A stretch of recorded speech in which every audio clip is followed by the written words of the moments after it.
Hello and welcome to Channel's Book Club. I am Olakunle Kasumo. The biggest book events in the world tend to occur in the form of book festivals or book fairs, and Nigeria hosts a few. I'm not sure if it is a mere coincidence, but Nigeria's leading book festivals tend to occur during the last half of the year, especially between October and November. For instance, the Ake Book and Art Festival will start in mid-November, while the Lagos Book and Art Festival, which is Nigeria's longest running book and art festival, takes place between 9th and 12th of November this year. In other parts of the world, book fairs like the Frankfurt Book Fair or the Sharjah International Book Fair also occur in October and November every year. These are supposed to be events which, in different parts of the world, get significant government and private sector support because they are seen as primary cultural and literacy initiatives. Sadly, in Nigeria, this is hardly so. You can only try to imagine what the organizers go through to keep them running. Our guest in this segment is Jahman Anikulapo. For about 3 decades, Jahman has been one of Nigeria's cultural and literacy advocates. He's also a co-founder of the Lagos Book and Art Festival. He joins us to discuss literacy campaigns and book festivals in Nigeria. Enjoy this. Jahman, nice to have you on Channel's Book Club. Thank you very much. Thanks for joining us. Thank you. Now, you've been very much involved in literacy campaign for many years. What are your thoughts about the state of literacy in Nigeria? UNESCO says 59.9 or 6% of Nigerians are literate. I mean, the literacy rate in Nigeria is 59.6% or thereabout. But we've had different figures. What's your take on this? Well, number one, I've learned very much not to trust figures coming from super NGOs, and government, because over time we've been deceived about all these figures. I mean, they just throw the figures. What was the process of collecting those information? You don't just wake up and just say, oh, this is the literacy level, because I'm not aware of any structured system of trying to get those figures. It doesn't exist. If you ask people in Channel's studio alone, how many times they've encountered people who claim that they go around and collecting figures? They would, I'm not sure we can get one person. So you think the figure is too high or too low? The figure is fake.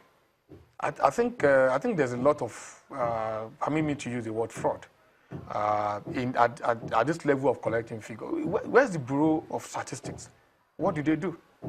Because the government can claim that they are paying some people, civil servants, to collect those figures. But of course, you know what civil servants are here. So who is actually collecting those figures? The university cannot even account for their own figure within that small community. They keep on throwing figures, and so I don't trust those figures. I'm not saying they could be right, they could be, but personally, I do not trust those figures. I think we are below 10. Below 10%? Below 10%. If we are more than 10, maybe 15. Because I don't see it going on in any school. Getting literacy figure is not just about throwing money into education, which we are not even meeting up. I think I was still reading something that we're still doing less than 26% that we were in some years back. So if we are at that level of the budget allocation for education, how can you claim this? I'm trying to tie all these figures together and to see whether we can actually determine that we're 59-point-something% literacy level in Nigeria with the kind of crisis that we have in education generally. So I don't believe those figures. Well, they could be right, but no. I work, as you've said, in the field of trying to promote literacy, but I don't see it. I don't really see how they got their figures. And we're fond of just cooking up figures, cooking books in this town, and it's very sad, but I don't believe it. So from what you see, your deduction, and of course, from what you just said now, we've got a major literacy crisis on our hands in Nigeria. Seriously.